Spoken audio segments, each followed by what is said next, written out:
Hey guys, welcome back to Drive for History. We're here at Wheels Through Time in the back of the museum by the Swim Shop, our authentic recreation of a 1950s era motorcycle shop.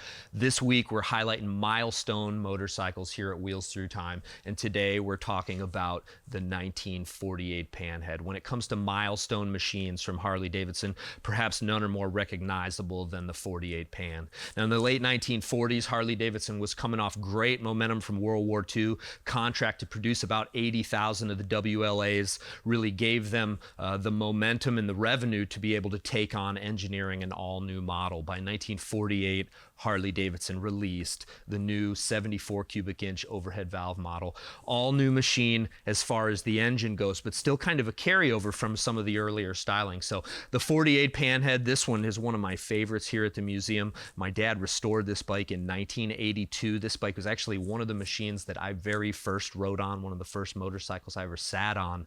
I can remember being a little kid sitting on the seat while my dad would put us around the yard. So one of my favorite machines here at the museum. I was going to demo this bike for you, kind of show you a little bit what makes the 48 Panhead exactly as special as it is. Now, in 1948, Harley debuted the all-new 74 cubic inch Panhead engine. I'm going to tell you all about the features of the engine real shortly. Now, the chassis of this machine, kind of a mix match of new and old. Brand new first-year wishbone frame. So 48 was the first year they kind of re-engineered that frame from being a straight leg double down tube frame to the new wishbone setup, provided a little bit more strength. Now, as far as the overall styling of the chassis goes, really similar fenders to 1947 and earlier, similar gas tanks, dash cluster, very, very close. Last year for the Springer fork, 1948 was. So actually, like I said, kind of the beginning of some and the end of some of the other features. So last year for the Springer fork in 1947 and 48, Harley-Davidson went to kind of a new configuration. They'd been on 16-inch wheels for several years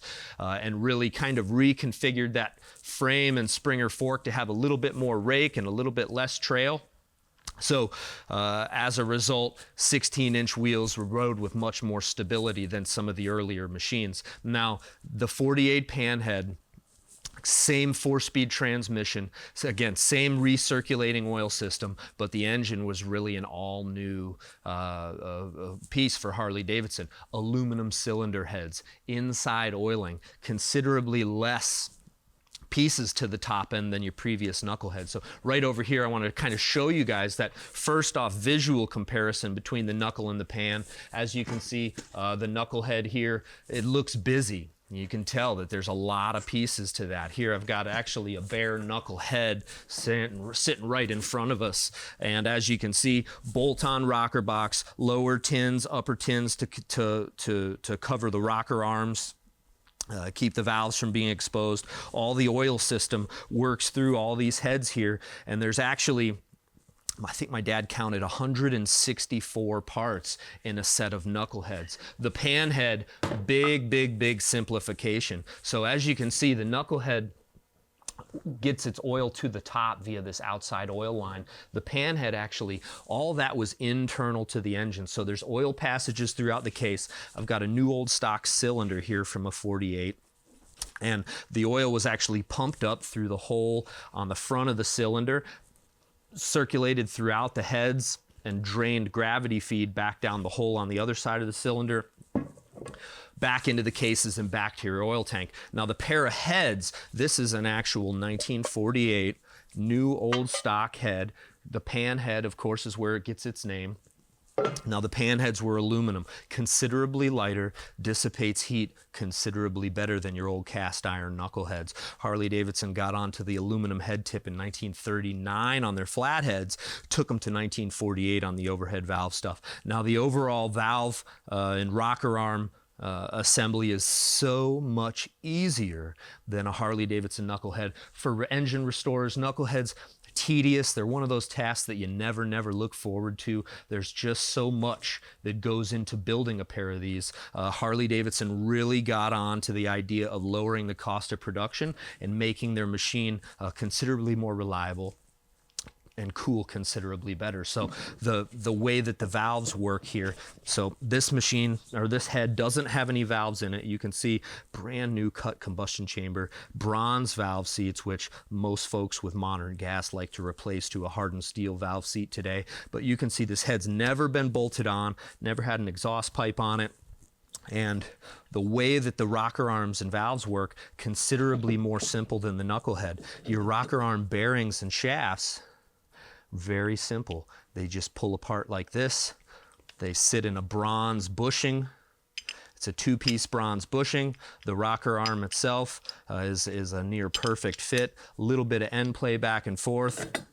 But all this bolts together with possibly, I think there's about 100 less pieces in a pair of Panheads than in a Harley-Davidson knucklehead. So a lot of other big features for the Harley-Davidson Panhead.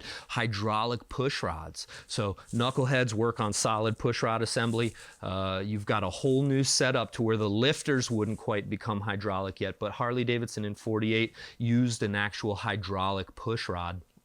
So quieted the motor down significantly and just made for a much, much better operation of the engine. Port flow considerably better. The knucklehead's kind of a primitive port. They were really on to making airflow work considerably better inside of these engines. 48 Panhead makes some great, great, great power. Now they made these in 74 cubic inch and 61 cubic inch examples, ended the 61s in 1952. So had a beautiful 1952 61-inch Panhead here at the museum. It was actually kind of a neat year. First year for the foot shift and hand clutch, last year for the 61. So another one of the 48s here at the museum. I absolutely love this machine. It's one of the visitor favorites. 1948, original paint, decked out in black with almost every accessory you could have thrown at this bike during the day. So gentleman's choke right up here on the dash. Now this operated the choke rather than the lever down here. Flanders bars, Flanders risers, accessory spotlights, accessory candy canes and rear bumpers, fender light. This is actually a Harley-Davidson fender emblem. So this is brand Harley-Davidson right here, original piece. One of the really neat things about this bike, it's actually been converted to a foot shift. This is an old B&H foot shift assembly. Standard transmission. It's kind of a jockey shift transmission. So on the tank, you really place that transmission shifter finger in its place with where you put that shifter.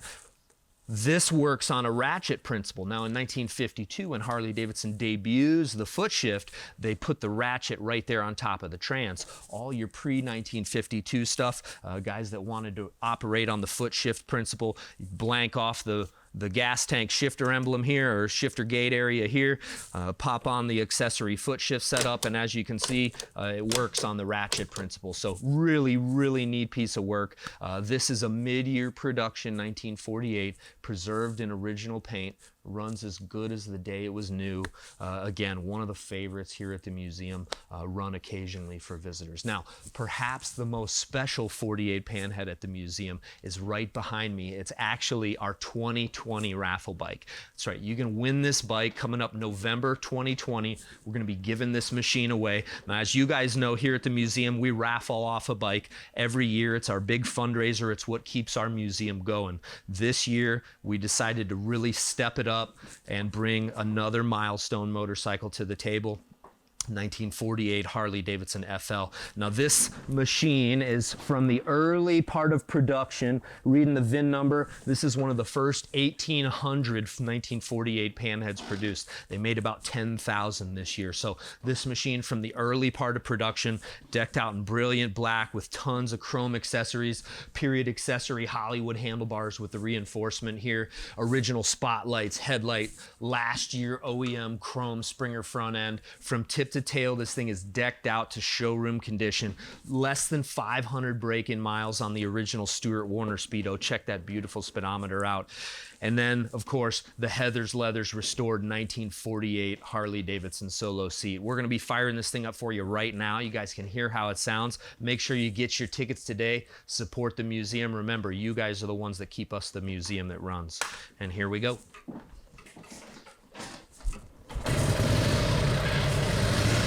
One kicker.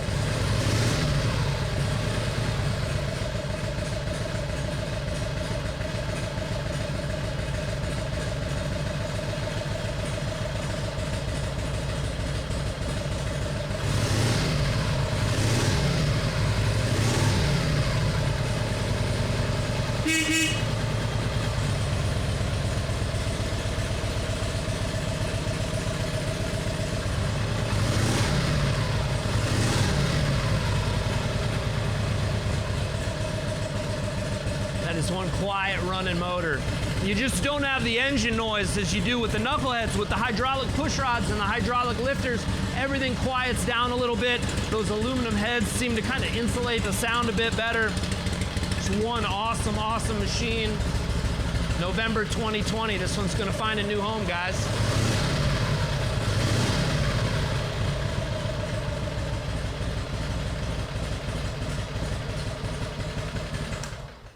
More milestone motorcycles coming your way on Drive for History. Thanks for tuning in.